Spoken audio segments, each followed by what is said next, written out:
Welcome back to Hoops HD, everybody. It is Monday, December 16th. Woohoo! That means it is time for our weekly Hoops HD report. I'm Yes, your it host, is. Chad Sherwood, coming to you from a slightly different location here. Maybe we have a grand tour in a week or two when everything's done here with my remodel, but joined by David Griggs over there, Joby Fortson below me, John Teitel to his side. Yeah, And we got a lot to get to, don't we, Griggs? we do. But the one thing I like about this is that there's still no buzzer, so I can just say what I want. You can't censor me. Uh, Probably won't have the buzzer for under the radar. By next week, the buzzer should be back, though. Everything should No, be back up and running. It should be off of the laptop computer, but what? What? we'll get No, there. but you still got to remodel your basement next week. It's going on here. We give a little tour, but we'll Yeah. give a tour Hey, is next that a week. bar? Oh That is man, a I'm coming bar, over. I'm mostly there. done. Countertops going in. Then we'll be there. Uh, Mhm. let's get to some basketball. How about instead of talking about bars? Unless you Yeah. talk about bars Well, all I night, we mean, we could do could that. talk about bars all. I'm kicked out of most of them, but that one I'm coming to. I figured we'd start tonight in Wow. what is turning out to be maybe one of the greatest conferences we've ever seen in our lifetimes, the 2024-2025 SEC conference. And I think I'm dead serious about that, Griggs. Um, I cannot recall ever more or much less. And Yeah, keep in mind we've played a football season. Most teams have played 10, 11, 12 games. And as you pull it back up to the yeah, screen there it here, is. yeah, and you look at these metrics, first of all, the human polls, and I realize the polls are just that, they're polls, but you've got five teams in the top seven. That is two, if I'm doing my math. No, I'm sorry, a team that is ranked in the top seven that wouldn't even buy into the quarterfinals. That's ridiculous. And look at this WAB chat. I mean, we've got one, two, three, four, five, six, seven, eight, nine teams in the top 20, if I'm counting that right. Did I count that right? That's I one, two, think three. you did. I mean, Um, it's not like favoritism or anything like that. When you look at these profiles, Auburn has played a gauntlet schedule. Kentucky has played a ridiculously hard schedule. Alabama, a hard schedule. Florida, while it hasn't been as hard as those other teams, it's been harder than most. I mean, it isn't that they got there by devouring cupcakes. Tennessee went to Illinois and won, and while they barely won, they had gone to Louisville and blown them into the sun, and like they've been blowing teams out. These are teams that have played hard schedules. They've gone on the road and they've won all seven of them. And it's I don't I've never to answer your previous question, have we ever seen a conference this good? I don't think we have.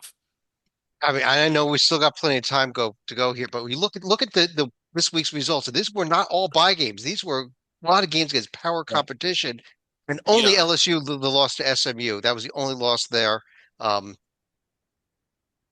Hytel, new number one team in the nation, obviously out of this conference, and it's Tennessee. Why don't we start with them? We should. I got to give some love to Coach Rick Barnes. So he's up to 814 career wins after beating Miami at the Garden last Tuesday. And as the puppet mentioned, Illinois on the road last Saturday with the coast to coast buzzer beater by Tucson native Jordan Gainey. Barnes now number 12 in D1 history of most wins, number three among active coaches behind Calipari at 822 and Self at 820. As always, he gets it done with defense. They're number one in the nation in Ken Palm, and he's got three straight cupcakes to finish December. So he should be 13-0 when the aforementioned Calipari and the Razorbacks visit Knoxville on January 4th. I wasn't sure if North Florida transfer Chaz Lanier could succeed in this amazing conference. He was great in the A-Sun, 20 points a game on 44% three-point shooting. He's still pretty good, 19 points a game on 47% three-point shooting in the SEC. And Joby, maybe skip number two in the nation, Auburn, just go to the third best team in the conference, number four in the nation, Kentucky. They're awesome. I want to talk and say, wow, Lamont Butler is an All American. And I didn't necessarily see that coming. He's been around a while. I mean, and he's just, I mean, 6 for 6 from three this weekend, beating what is actually a decent Louisville team, a statement we wouldn't have said for the last couple of years. This team, when they beat Duke earlier in the season, I thought it was more of an indictment on Duke than a reward for Kentucky at the time. I was wrong. That's a good loss, Duke. Kentucky is the real deal. This is, and it's amazing without, how things change. They've put the pieces together beautifully. We knew they had the talent, and they've actually produced a strong team that's not just going out and beating Louisville. They're beating Gonzaga. Oh my goodness, this resume they have piled up. The only losses to a very good Clemson team. Kentucky Final Four without Calipari. That's a realistic projection. Yeah, you pull them up a second, Chad. Because you mentioned the Clemson loss, but I thought good. Kentucky They're would good. be 11-7, 10-8, but Duke, Gonzaga, both away from home, and that game at Clemson where they were actually right in there. If there's anything that gives you maybe a little bit of pause, is that the Clemson game was their only true road game, but Gonzaga in Seattle's pretty roadish. I wish I had the buzzer right now, Griggs, because when you beat Duke and Gonzaga on neutral courts, And it was that's way better than probably any road win they'll get. Well, maybe not in this conference, but maybe in any other conference of the nation. And Chad, if you don't mind me saying, the opening game of the season was against an actually decent Wright State team. And it's one thing to beat Wright State. Of course, you're supposed to beat Wright State at home, but you beat them by 40. I mean, this is a team that could win the Horizon regular season, and you're beating them by 40. You're just drilling them. Wow. And then we look at look at Auburn on the right, exactly. Look at that. Again, Griggs, no true road wins, but if you think Duke and Gonzaga neutral is good, how about beating Iowa State, Houston, Memphis, Ohio State, and North Carolina neutral? Yeah, and 0-1 on the road, that gives me a lot of pause. I mean, that just smells really bad. Auburn just can't seem to get it done. There's no buzzer. There's no buzzer. Kentucky beat Duke away from home. Why can't Auburn? Yeah, there you go. Good job. But I look at the Iowa State is ranked. What are they now?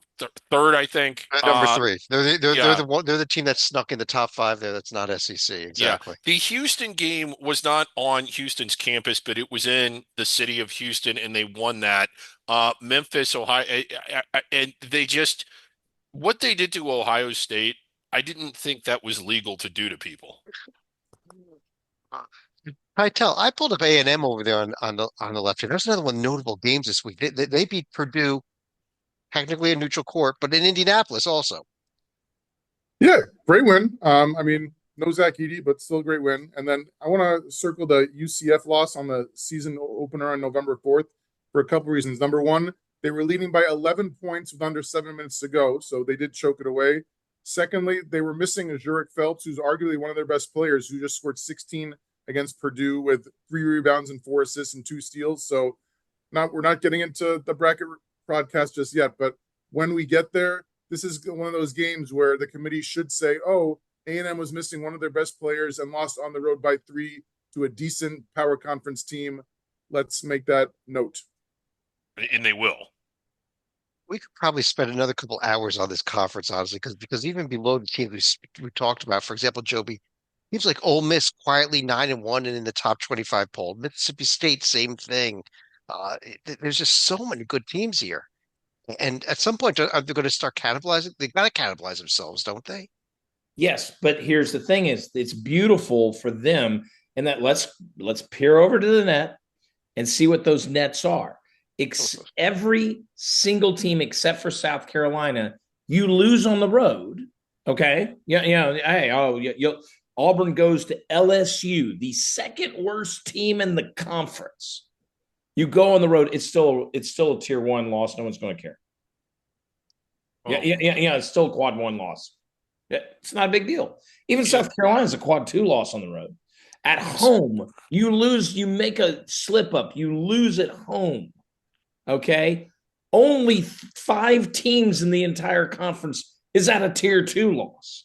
I mean, this is just going to build upon itself. Unfortunately for me, from the J&G, I have a little Big 12 problem sometimes from years past where, there's just not enough penalty for losses. The only way teams will get penalized is if they are 4 games, and yes, 4 games below 500 in conference. It's going to be a tough road. No, not everybody's going to get in. Obviously, there will be cannibalization, but we are looking, and I will be shocked at this point of the season because they've already accomplished their out of conference play for the most part.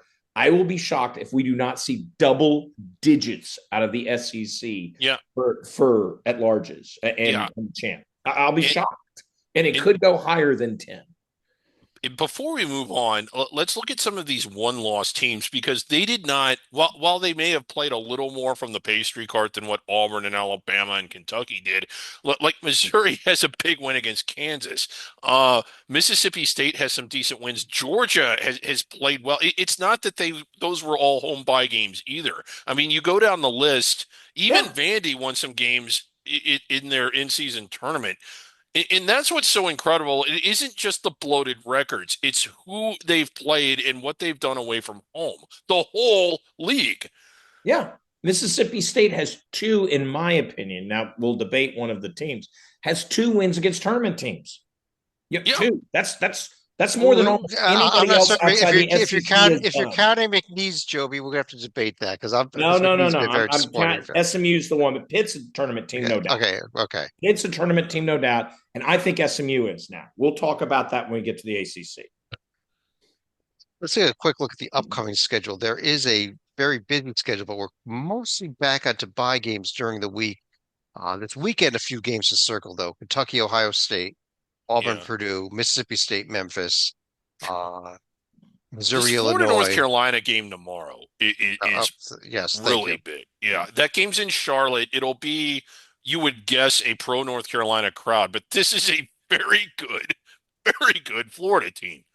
It's going to be huge for both teams. Yeah. Florida, for positioning themselves, do you have a chance because of the toughness of the SEC? Do you have a chance of being a protected seed, which I think the SEC could provide like 7 of them? But will Florida be one of those 7? That's a real question. North Carolina has got to start racking up some wins in a hurry because they could find themselves in the problem they did a few years ago if they're not careful. Also, keep looking at this Oklahoma-Michigan game tomorrow night. That's another one another that's really great interesting. I think it's probably the same Yeah. event that Florida North Carolina is. It's not a 2-day event. Oh, it is a 2-day event. Okay. It's a 2-day event with men's and women's teams down Okay.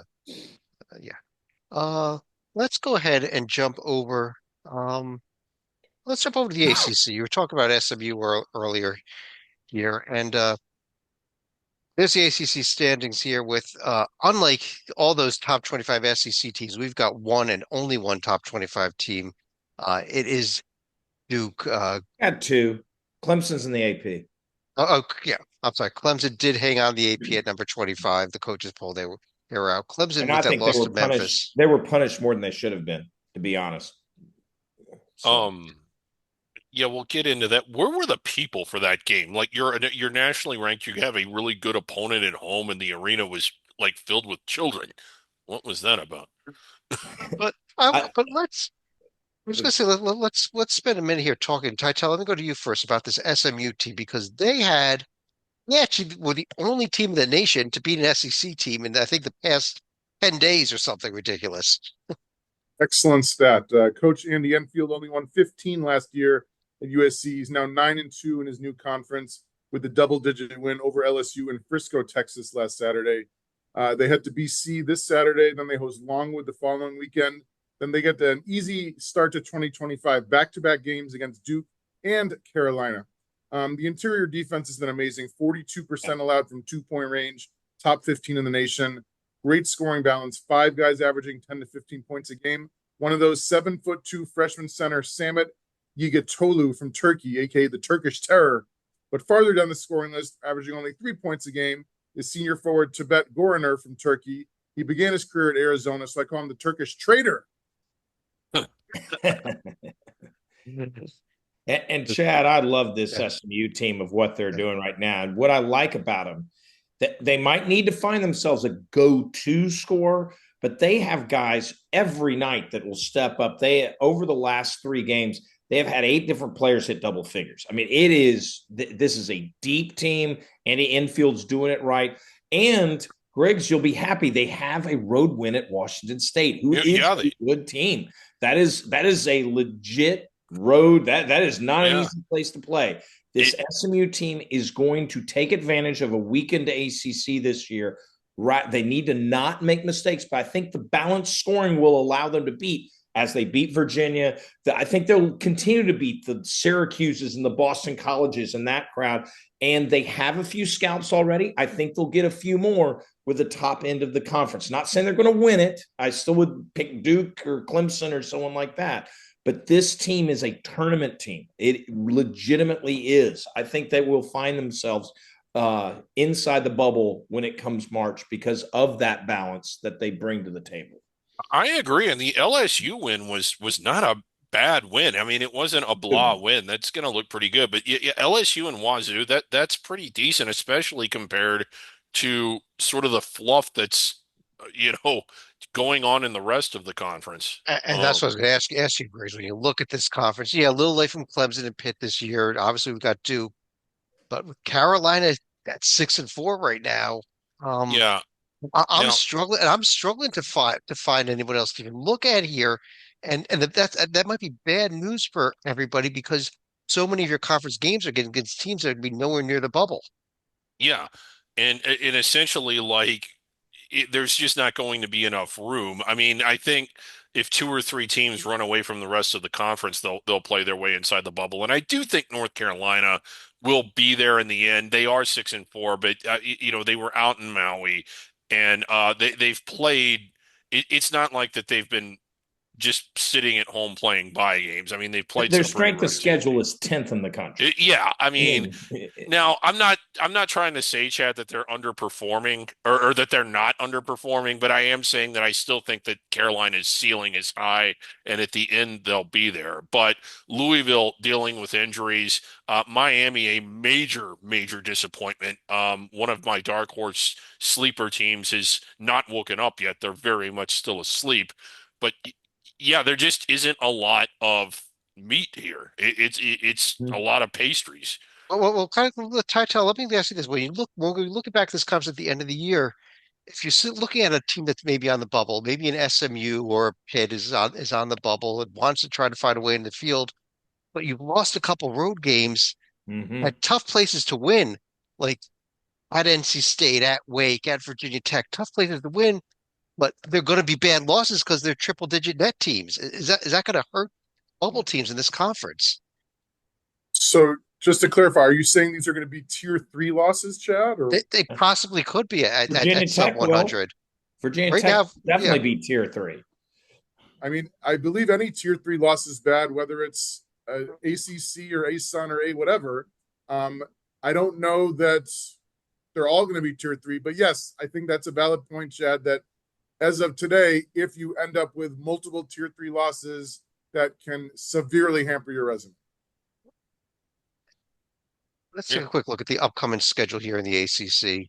Uh, Riggs, there's the games. We got the Clemson South Carolina game tomorrow night. yeah, a That's a big trap game. It's it it's it's it's the worst team in the SEC, but you got to play it on the road.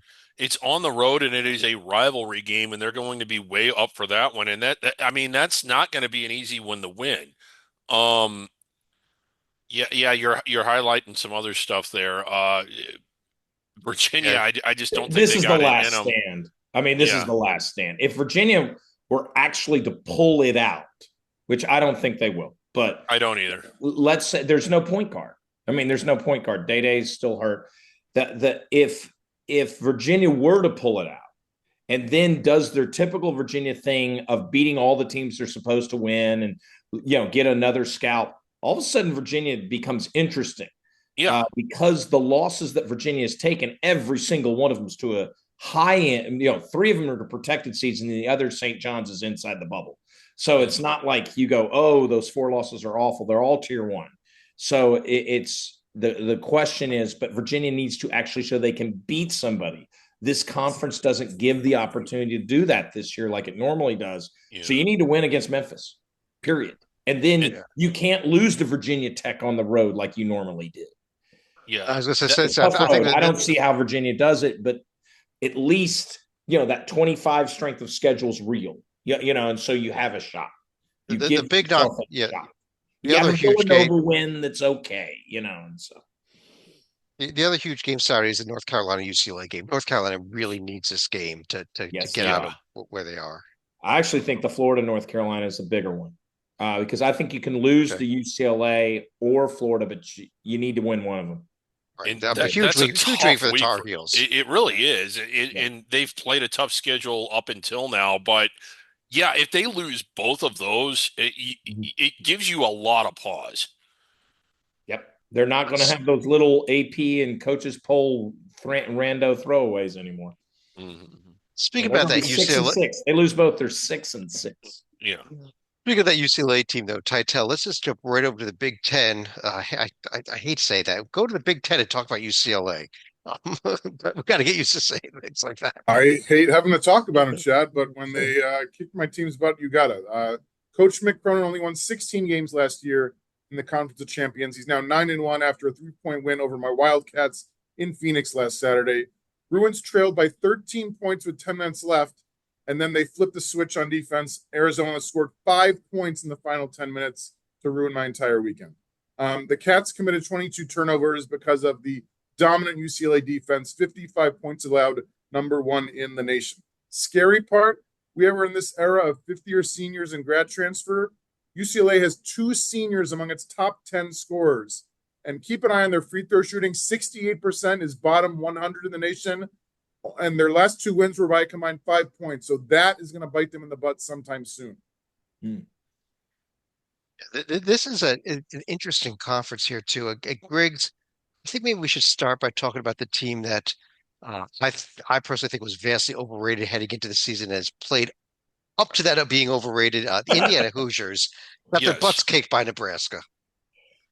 Yeah. We had said it really since October, right? We couldn't figure out what people saw in Indiana, and now they're not So seeing we it still anymore because can't. it just simply isn't there.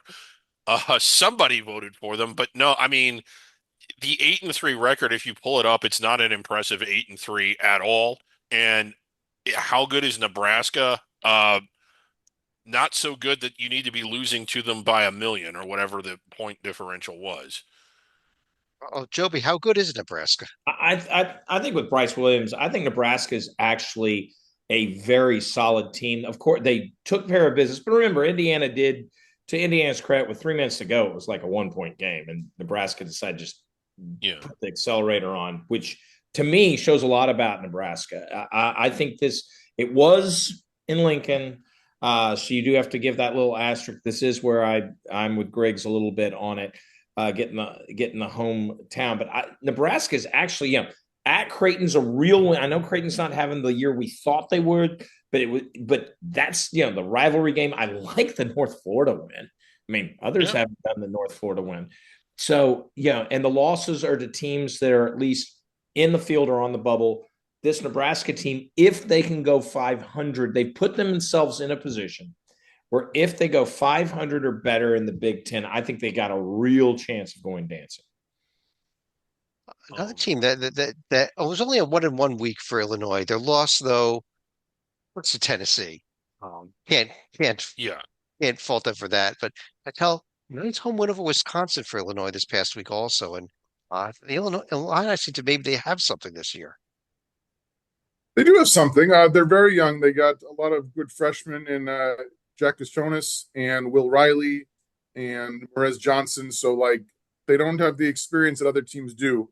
Not a lot of seniors, like anywhere on the roster, frankly. But Coach Underwood knows how to coach, which is why he was able to beat not just Wisconsin, but Arkansas neutral site on Thanksgiving night. The defense is amazing. They're top 10 in field goal percentage allowed from 1 point and 2 point and 3 point land. So the defense will keep them in every game. Do I think they're going to beat Missouri in St. Louis? Yes, but it's going to be very tough. That's gonna be that's one of the better games we're going to have this week, I think. Th- It's first time that bragging rights game has been this good in years, I think. Greg also. Yeah, it has been. It for the longest time, it was always sort of must-see TV because you were guaranteed to see something crazy, and the atmosphere is real electric. Yeah, there is a fair amount of heat to that, but this is the first time, yeah, like you said, in a long time that both teams uh are good, but that not so good that it would just be like to where this win would not look really good on their profiles. I'm actually looking forward to that one. Can we give a very quick shout out to my Rutgers Scarlet Knights, who actually had a nice bounce back week with wins over Penn State and Seton Mm. Hall. Uh, yeah, they didn't blow out teams that they should have blown out, but a couple solid wins at least. Oh, wow! Yeah, Do you see yeah. Seton Hall's a tier 4 win? I can't Seton Hall is terrible. believe. Okay. Let's just jump up to the upcoming schedule. We already mentioned the Yeah, yeah. bragging rights games. Chad, I'd like to give a shout out to Minnesota if we're just going to give random Okay. shout outs for winning bye games. We have where is my Washington State, Washington, UCLA, North Carolina. We mentioned we got what do we got? Iowa, Utah coming up. We got Purdue, Auburn coming up with a big one. Ohio State, Kentucky is part of that CBS Sports and bragging Yeah, Illinois, rights I game don't know next how Missouri. Sunday. classic that one's going to be. Illinois, Missouri is the one I'm looking at. That is a great. We're going to see if Missouri, who's one of those SEC teams that have put up records but hasn't had a ton of like challenge compared to your Auburn's. This is it. This is going to be because this is rivalry. This is a good Illinois team, good Missouri team. We're going to find out a lot. These are probably both inside the field right now, but man, this could be a really good resume booster to say, wait a minute, protected seed. Maybe I will try to take one. Yeah, Yeah, and we've got another big. I mean, just a classic Big Ten ACC challenge. Back when they used to do that, this Oregon Stanford game. You know, that's painful.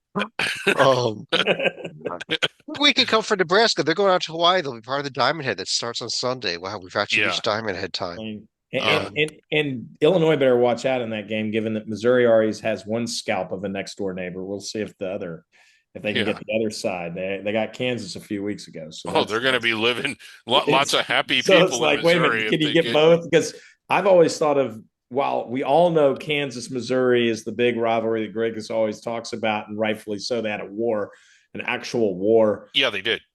but Illinois Missouri has been the rivalry that has actually been the longer standing one in basketball on this neutral site. They've had that for a Mhm. very long time. It's going to be a lot of fun.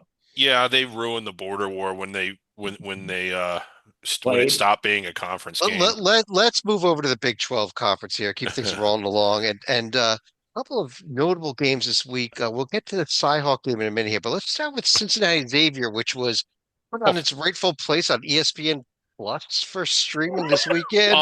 um, Once one of the great rivalries of all of every year, but Titel, Cincinnati does get the win in this game Fraud. somehow.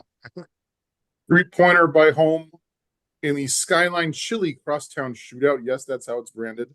And I know most fans are going to spend this Friday night watching the college football playoff game between Indiana and Notre Dame at 8 o'clock Eastern. But if you like in-state battles with good Midwestern values, I recommend checking out the Dayton-Cincinnati game at the Heritage Bank Center at 8:30 Eastern. Coach Wes Miller's been getting it done with defense. Top 25 in the nation in field goal percentage allowed from both 2-point and 3-point land. Free throw shooting atrocious. 62% is bottom 15 in the nation. The scary part, however, is that they're getting healthy. Dan Skillings missed 6 of his team's first 7 games, including their only loss of the year at Villanova. The committee will pay attention to that. And Day Thomas missed each of his team's first 3 games. So the lesson is always eat your chili. That's how you get healthy. um, Griggs, I do want to discuss this Iowa State team though. okay. Getting the win at Iowa, followed up with a win over Omaha. Here they are, the number 3 team in the nation. Yeah. Very, very strong. The win at Iowa, I mean, winning the Cy-Hawk Trophy, and yeah, go ahead and pull them up. Okay. So all the viewers can sort of see this profile. And Marquette, a top 10 team, Dayton out on a neutral floor. That was a really close game. And then the win at Iowa, a Colorado, a pretty good win. So getting a lot of work done. One of their only losses was to Auburn, and it was a very close game, It was their wasn't it? only loss. Yeah. Yes. It was a 2-point So loss to Auburn. yeah.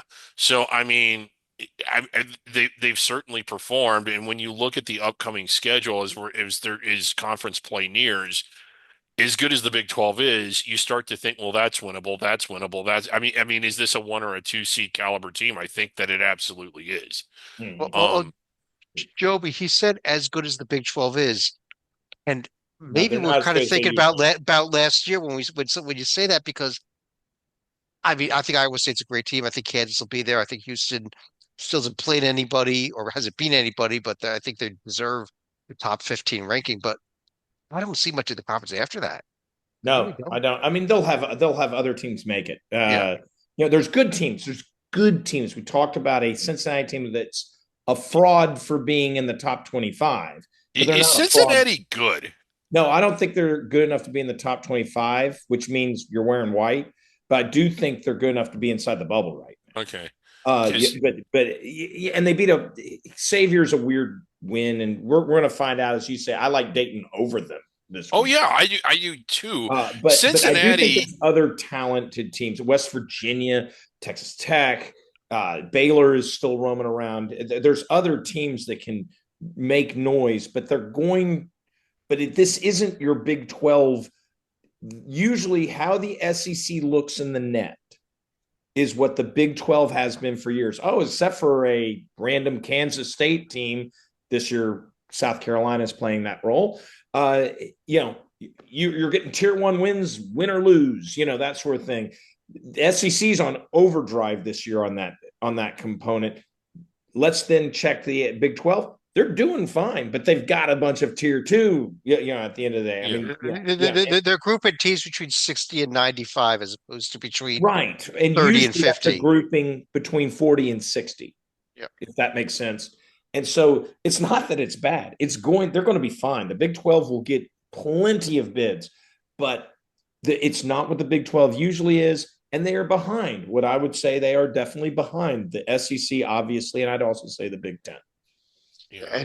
And by the way, TCU as we record this in a rock fight late, only up 4 against South Alabama. So that's not a good sign for the Hey, bottom of the Big South 12. Alabama's fired up. They won a bowl game this past week. Yeah. Ty, let's ask Tytel about Arizona because this is a team that's played a rough schedule and Weird. underperformed, but do they still have a high ceiling? What do you think, John? This is like the perfect example of different metrics tell different stories. The JNG, if you compare Arizona and Cincinnati, JNG says Cincinnati is 100 spots ahead of them. Mhm. Torvik says Arizona is 2 spots ahead of Cincinnati. It's like, and I'm not saying Joby's wrong. I'm saying that different metrics have vastly different stories to tell. Who would you give? Because mine is solely based on if you're going to give a team a bid or not. Who would you give a bid to right now? Cincinnati team that just beat Xavier and give them a 8 seed, not crazy, 8 seed, and then have Arizona not making the NIT. I don't think Arizona, the way they've performed this year, deserves to make the NIT. As of Yet, this day, yet. as of today, you're 100% right. But when they face each other on January 4th, Ken Palm favors Cincinnati by only 5 points in Cincinnati. Like, I don't know what the future is for Arizona, and nobody else does Right. either. It's the scary part. Cincinnati could be like we said, Griggs is hinting at it, and I'm not. I could be convinced of it. Cincinnati could be a fraud and lose that game very easy, and Arizona might be. Arizona's got the talent, for goodness sakes. Yeah, they They could do. get up there, and luckily they play in the Big 10, the Big 12, as opposed to the ACC. Right. Where you have a lot of opportunities to pile up some wins and not get killed with that random road loss at Kansas State. It's tier one loss, not a big Yeah, deal. You got to create what they need to do is they need to build a record because if you're sitting at tournament time at 15 and 13, 16 and 14, et cetera, you're not getting a bid if you're Arizona. You need to be like 5 games above 500, which is possible, but they need to fulfill that by the conference, not by games out of conference. right. When you look at Cincinnati, this game is so big coming up against Dayton because there are teams in this conference that, while they're not performing at the level of the SEC, UCF went out and beat Texas A&M. West Virginia went out and won a game. Texas Tech has done something. Houston admittedly hasn't done it yet. Um, Cincinnati lost it Villanova, which is not an easy place to win, but that's just it. None of the games that I mentioned prior to that were easy to win either. And Xavier, who probably is an NI team at best, they barely beat them at home. Um, Dayton, most of Cincinnati's remaining games are arguably harder than any they've played up to this point. And Yeah, that's what gives me pause about them. but this is a big game against Dayton. Also, Very big. keep an eye on Tuesday night more for the Drake than for Kansas State. But Yeah, look yeah. at K-State. Mm-hmm. Uh, Mm-hmm. upset alert there from a Drake team that is starting to toe close to the top 25. It's a Not quite there huge yet. game for Drake. If they want an Yeah. at large, if they want an at large and some buffer entering the MVC, they need this game. They We need were it. talking. You lose a random game to Indiana State, which is not embarrassing last year, but this year wouldn't it be tier 3? That's tough. That's tough. We were talking a little Dayton, so why don't we skip ahead to the A10 real quick here, Griggs? So I know you wanted to talk some Dayton hoops, and we got a couple other teams here. Actually, this is the A10 is actually turning out to, you know, looks like it's not going to be a one bid league this year. I think we're on line for a Right. couple bids right now. Well, Dayton had a really nice win against Marquette. It was at home.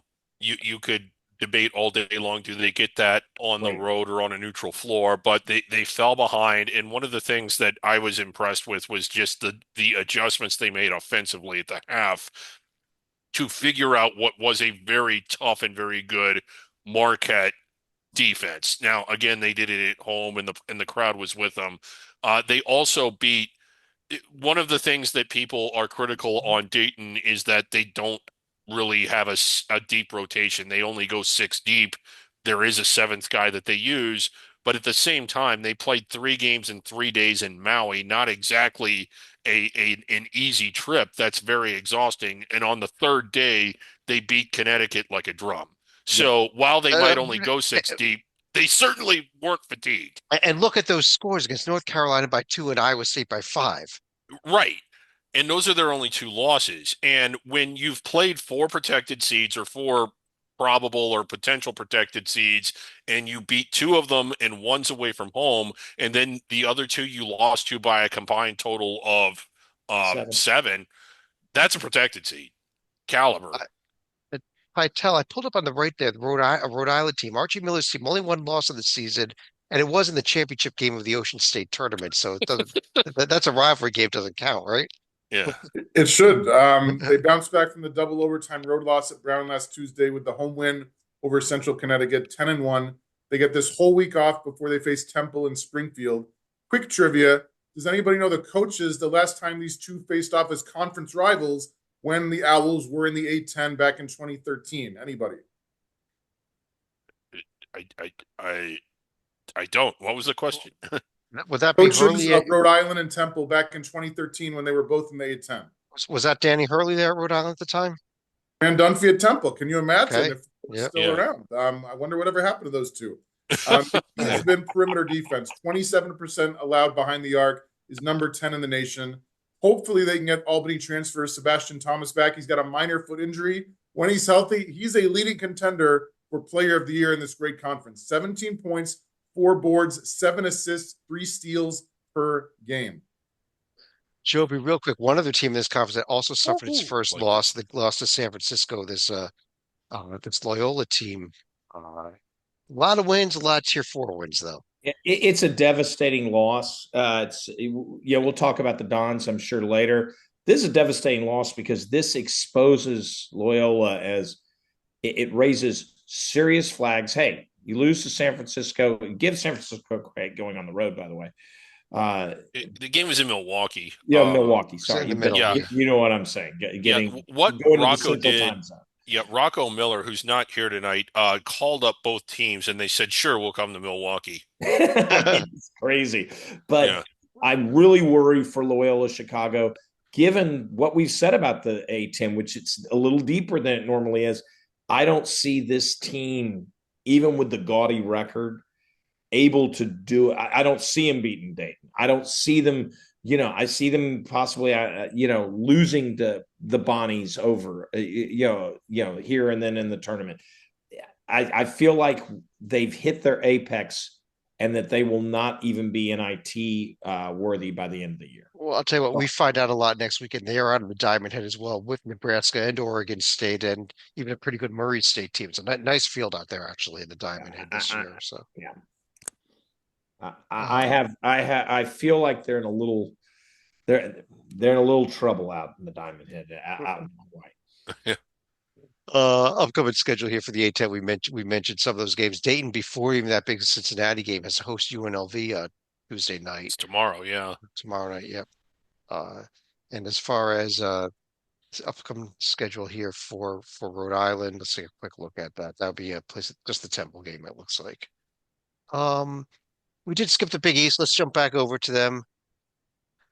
Conference that Dayton has beaten up on so far this season. Yeah. A lot of red here. That's a Yeah. lot of red. There's a lot of red, a Um, lot of losses between Butler losing to Wisconsin and Creighton to Alabama and Seton to Rutgers and Providence and but Keitel, maybe we start with the Johnnies this week. yeah. Only the win over Bryant this week, past week though. They remain undefeated in the United States and just a few points in the Bahamas away from perfection. 1 point double OT loss to Baylor on the buzzer beater and 3 point loss to Georgia. What's even more amazing, their opponent's 64% shooting at the free throw line is bottom 15 in the nation. They open conference play this week against DePaul and Providence. Then they host Delaware the following weekend. Good chance they're going to be 11-2 when they head to Creighton on New Year's Eve. Very nice scoring balance. 6 guys averaging between 9 and 17 points a game. And even when you consider that Pitino had 123 wins vacated from his Louisville tenure, he's at 739 career wins. That puts him 5 behind Jim Larinaga for number 50 all time. If he gets 7 more, he ties the legendary Fog Allen with 746. Joby, I think the one story though out of this conference is UConn. Yeah. Got the win over Baylor last week, and then they follow up with the win over Gonzaga this weekend. Win over Gonzaga. Enough said. This team's back, and I love the fact that they're getting it once again with multiple sources with McNeely and Caravan, and they found something on the inside game that is really strong. They can beat up people. Do I think they're going to three-peat? No. This is not a three-peat, but do I think that they could be a protected seed? Which, by the way, after losing 3 straight, to not necessarily we talked about Dayton and we'll talk about Memphis. And, did you really think Colorado's, you thought, well, this team's kind of listing, they might be a tournament team, et cetera, but boy, it's over. No, it's not over. This team, I think, has a real shot of finish. I still would put money on Marquette in this league, but top 2, I think they're better than the Johnnies.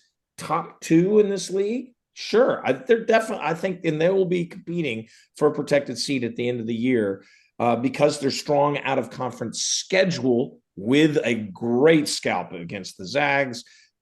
And Baylor will be around the bubble at a minimum. I think this is a good team, and they really are. They're a top.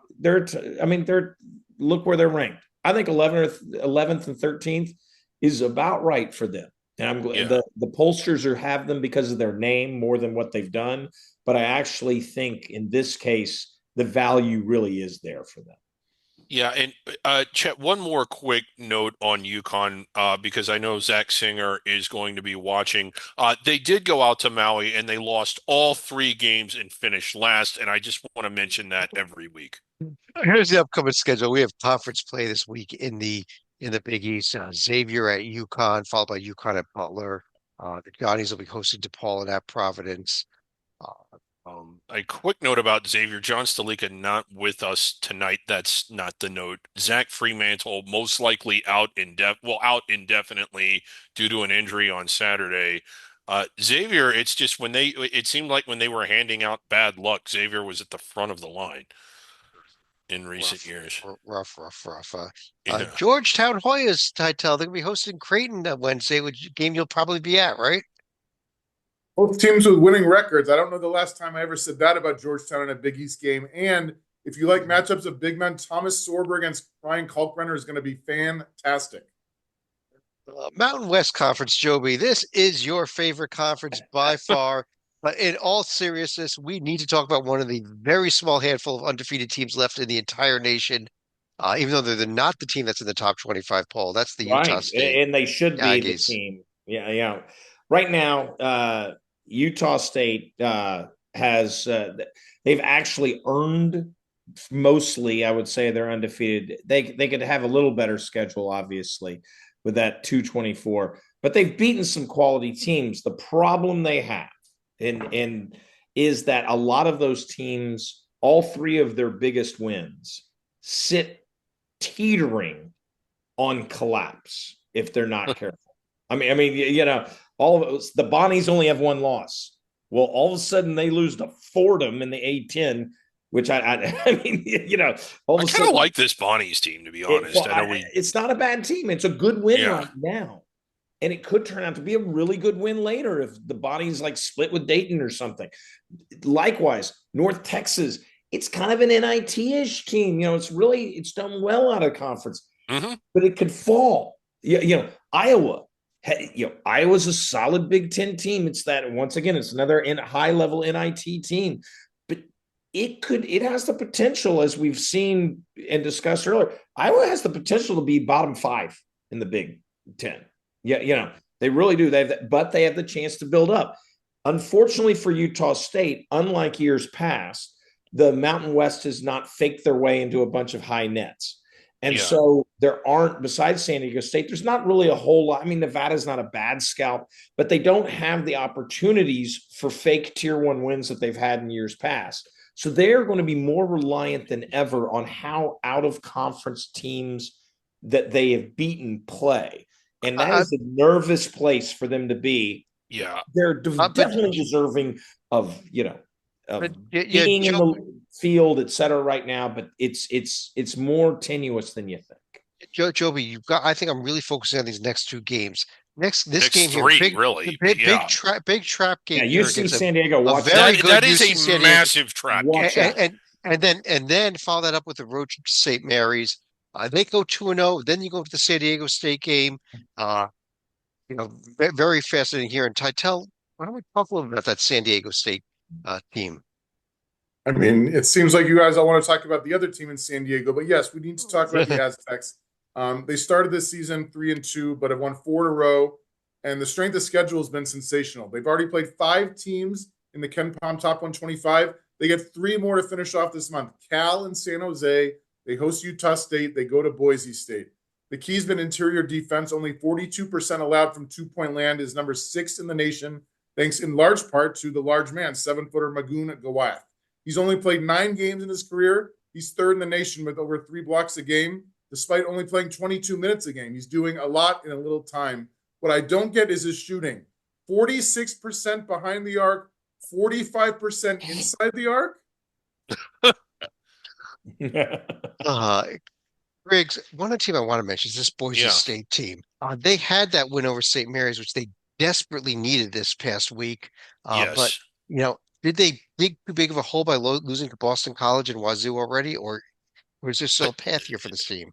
well, I definitely think there's a path. It's just a little bit narrow. And one of the things I got to say about this St. Mary's win against St. Mary's is that while it was a nice win, I'm not sure the committee saw it. Did you? I don't know if you happened to stumble upon that stream, but it was unwatchable. I did not. I know that it was at some Yeah. neutral site and there was some weird stream. It was I did not have a chance to Yeah, watch it it, but was remember some of those Southland games where it was somebody sitting up in the corner? It wasn't that bad, but it was close and it was just sort of and that was an important game. This was Junkanoo Jam level streaming. But anyway, um I think that this is a very, very bubblicious team. And yeah, I still think that there's a path for them. I think that just the fact that they have those 2 wins is going to help them a lot. But they cannot just cruise to it. Like they need to do more than just hold serve. They need to go out there and win a few more against New Mexico, against San Diego State, against those types of teams in the league. Here's the rest of the upcoming schedule in the Mountain West. We already mentioned some of the most important games of this conference. Let's just jump Yes. right over to the West Coast Chad, Air Conference. Force, big loss tonight. Front range rival, Northern Colorado. Okay. Oh, that they did went down. That game has gone final since we started. Yes. Yeah. Um, we talked a little bit about the San Francisco team already, but Titel, let's talk about them again. Uh they had that win over Loyola yesterday, and are we paying attention to them in addition to if we look beyond Gonzaga in this league? Any team with a better record than Gonzaga is worth paying attention to. 9-2 now after the double-digit win over previously unbeaten Loyola Chicago last Sunday in Milwaukee. The Dons are extending their Midwestern vacation this week, trip to Peoria on Wednesday to face a good Bradley team. And they've been getting it done with defense. 62 points per game allowed is top 20 in the nation. Plenty of good guards in this conference. You got Nate Calmese at Washington State, Augustus Marshalinas at St. Mary's. I would put Malik Thomas up against any of them. 19 points a game on 50% shooting from the field, 82% at the free throw line, and 2 steals a game on defense. Yeah. Griggs, one other win that I paid attention to this conference was on Saturday when Oregon State took down a very good UC Irvine team. They really did. UC Irvine's first loss of the year, and I think this is a testament to where Oregon State's not going to get as much credit for that, especially not in the general fandom as they should. That was a really hard game to win. You start to look at the Beavers, 7-2 overall. One of those losses was to Oregon, barely. Granted, they were at home, but they took a top 10 team to the wall. And if you go back and watch that Oregon game, they were right in it. Now, the UC Irvine game, I mean, there is a lot of tier 4 there. I'm not denying that. And it doesn't seem to be beefing up anytime soon. But this is going to be a team with a bloated record. But are they good enough to go to Santa Clara and win, or San Francisco and win, and or St. Mary's? The opportunities are going to be there. And it wouldn't shock me if Oregon State ended up on the right side of the bubble. Um, Another team that, if you don't mind pulling them up, Chad, let's talk about this Eastern Washington team and those brand new Washington State uniforms they have this year and how they're doing. Pretty impressive. How about Eastern Washington? There Yeah, they are. The wins over Boise and at Nevada, only the losses to SMU and Iowa. Huge game at Washington coming up this week. yeah, it really is. And they're positioning themselves, I think, to also get inside the bubble. I think they win that game at Washington. I mean, Uh, Here's the rest of the upcoming schedule. I'll pull on the screen here for the West Coast Conference. We mentioned that game Wednesday night, Washington State at Washington. Uh, yeah. I guess we should also take a quick look at the Zags schedule for the week. They are going to be hosting Nichols and Bucknell. So, Yeah, a um, bit of a taking Christmas off, I guess. Oregon State, another team out of the Diamond Head, though. So, like I said, I think Yeah. this is going to be a very interesting Diamond Head this year. Yeah, it really is. And they could do well out there. Uh, let's jump over to the American Conference. Oh, Uh, Pytel, well, so, yeah. uh, Memphis got the win at Clemson, which they desperately needed, I think. We back on the Memphis bandwagon again. Based primarily on their schedule, Chad, as good as anyone in the country. Home win over Missouri. Neutral site wins over San Francisco and UConn and Michigan State. Hello. Road win over Clemson. Neutral site loss to a little team called Auburn. Does not get any easier this month either. They head to Charlottesville Wednesday. Then they host Mississippi State and Mississippi on the final 2 Saturdays this month. Unbelievable. Any other year, a double-digit home loss to Arkansas State would look terrible. As we saw Sunday, the Red Bulls can't lose to anybody recently, so it's actually okay. And the key's been 3-point shooting. Number 2 in the nation, 44% behind the arc. And find me a better backcourt all around in the nation than Tulsa transfer PJ Haggerty and Texas transfer Tyrese Hunter, combining for 38 points, 10 boards, 7 assists, and 4 steals a game. It was Joey. definitely a Hunter versus Hunter show, by the way, in that Clemson. Yeah, with the 2 Hunters at Clemson being some of their best players and Tyrese just showing up. He was the one who showed up. Titel hit it. That schedule, you say, yes, we focus That is on an the Arkansas amazing State. profile. Yeah, you focus on the Arkansas State loss, but man, Arkansas State's okay. They're not. Yeah. You don't want They're to lose good. Yeah. that, but it's not a killer as much as we normally would be. They have beaten 5 not one, not two, not three, not four, five teams that sit inside the J&G bubble. Five. And Titel lists them Yeah. off. And San how about Francisco is just inside the bubble right now due to their Loyola Chicago win. We'll see if it holds up. So we talk about how good Auburn is and others. Auburn only has three. It's yeah. good, and that's great. And that's great. But even Auburn only has three. This And team has more wins against the field than anybody else right now. It is tremendous what they're doing. And as Titel pointed out, both Ole Miss and Mississippi State sit inside the J&G bubble. Let's see if they can go for 7. And then hopefully they lose in Charlottesville and lose to another team outside the field. yeah, Memphis cracking the rankings this week. Yeah, there you go. Uh, Memphis cracking the rankings this week. One of the things is just those 4 wins away from home against UConn, Clemson, true road win at Clemson, Michigan State, and San Francisco. I remember when they beat UNLV the first week, and we were impressed by that. That is suddenly, this is a testament to their schedule, one of their least impressive wins now. That's just a very, very, very strong And profile. you got to look at this after the Virginia game, Mississippi State and Ole Miss at home. Uh, Yeah, they're when they get to the conference play, they're going to be playing garbage almost every single night. yeah, Uh, They've developed their buffer, though. They've yeah, yeah. developed their American buffer, and that's what they've actually done is they allow a team like North Texas to have opportunities. Not that North Texas is good enough really to grab it, but Wichita State, North Texas, can they or someone like that can they move up? Memphis, the whole conference deserves to give Memphis a pat on the back for giving them credibility. Yeah. Anybody else in this? You mentioned something.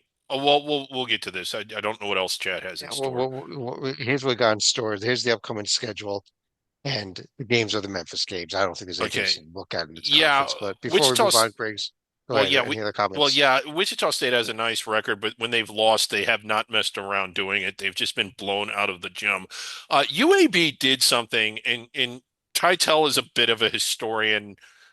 I kind of wish Stalika was here. They had a 28-point lead over the previous mentioned Arkansas State team in the second. About 16 and a half minutes to go when they had that lead. Yep. Yeah, 28 points in the second half and lost. Historically, where does that stack up of all time of biggest blown leads? I don't know if that information is even available. I never, ever, ever recall that happening before. A team blowing a lead of that size. That doesn't mean it hasn't happened. I just can't remember it. What a remarkable meltdown. It's on the short list for most amazing ever. You might remember back in 1994, 30 years ago, Kentucky trailed LSU by 31 in the second half and won by 4 points. Oh my. An all timer. Oh, that's right. Yeah. I remember hearing about that. Yeah. But yes, I mean, this is certainly in the conversation. Absolutely. On that note, I'm going to go ahead and go over to here. Let's go to final thoughts, actually. Before I pull the screen share down, though, Tytel, I'm going to start with you because we need the screen share for you. So we mentioned Auburn earlier in the amazing SEC, and we got to talk about my guy Janai Broom here. So there are a few players who've ever been so prolific in 2 different conferences. So in 2 years at Moorhead, OVC Rookie of the Year, Defensive Player of the Year, and Conference Tourney MVP. Past 2 years at Auburn, SEC All Defensive Team and Conference Tourney MVP. This year, leading the nation with 13 rebounds a game and a player efficiency rating of almost 37. And last Saturday, in the 38-point neutral site destruction of the Buckeyes, he had one of the best all-around games you'll ever see. 21 points, 20 boards, 6 assists, 3 blocks, no turnovers, not in triple overtime. He did it in 26 minutes. And then you start to look at the career numbers, over 2,000 career points, over 1,300 career rebounds. If he stays on pace, he could legitimately end up with 2,500 points and 1,500 boards. That gets you into very exclusive company. We're talking Hall of Famers like Elgin Baylor and Elvin Hayes, and one of the best ACC players ever in Dickie Hemrick from Wake Forest. So let's talk about Janai Broom, not just as an All-American or National Player of the Year contender. We're talking historic. I know it's the 5th year of the COVID year, but historic stats. And I Absolutely. believe what's remarkable about that, I believe he only had one D1 offer. So talk about a guy that sort of developed once he got to college. Uh, Joby. Yeah, Chad, could you pull up the SEC? All right, give me a I second here. know I'll make this. it's a theme, but guys and listeners, let's face it, the SEC, this is how good the SEC is, and that's the theme of what I'm going to address. We already talked about it to a degree, but I would like to point out, because I'm selfish in this way, the J&G numbers for the SEC. The cutoff for the SEC, the cutoff for the at-large field right now, I have 11 conference champs inside the top 48. And that means 11 plus 37 at largest means the top 48 get bids. Mathematically, right now, every team but South Carolina would get a bid right now. That's Oh, how good. That's how good. 15 of 16. Yes, when we address the conference, is this historic? Yes, because we're almost done with out of conference. Certainly, some of these, there will be a team in this that goes 4 and 20 or whatever, and just because that's the way, or 4 and 15 and 16, so they won't make it. But you are going to see so many teams out of this conference because, as I pointed out during the conference discussion on the net, they're just going to get stronger and stronger and stronger. A team that goes 10-10 in conference is likely to have 10 tier one wins. That's amazing. That is flat out amazing. yeah. Greg, you want to finish the show off? Yeah, we talked about them earlier, but Dayton is a team that continues to amaze me. They did get into the rankings. I think they should have probably been in there before this week. And I don't know, like if I don't know if they're Final Four good, but I think that they might actually be protected seed good. Mo they do have a big game coming up against Cincinnati, but I think that they've outperformed Cincinnati by quite a bit. And while that game is in downtown, it's going to be a split crowd, and Dayton fans will certainly be present. It should be a fun atmosphere there. And if they win that, the Atlantic 10 rates between decent and okay. There aren't anybody, even at the bottom of the league, well, maybe Fordham, that really stinks. So there's not that while there aren't a lot of teams that will allow you to make a strong case and really blow up your resume, there aren't any that's going to sink them that bad either, so long as they're able to win and run away from it like I think they will. And I think by the end of the year, because so many of those games are winnable and the way the human polls work with recency bias, they might get up to seventh. I mean, I think they could be in the top 10, and we're going to be talking about a protected seed for them come March. I agree with you. I love the way the team is playing. Yeah. But on that note, I do want to thank everybody for joining us. Like I mentioned earlier, we will be back on Wednesday night for our Under the Radar, next week for another Hoops HD report.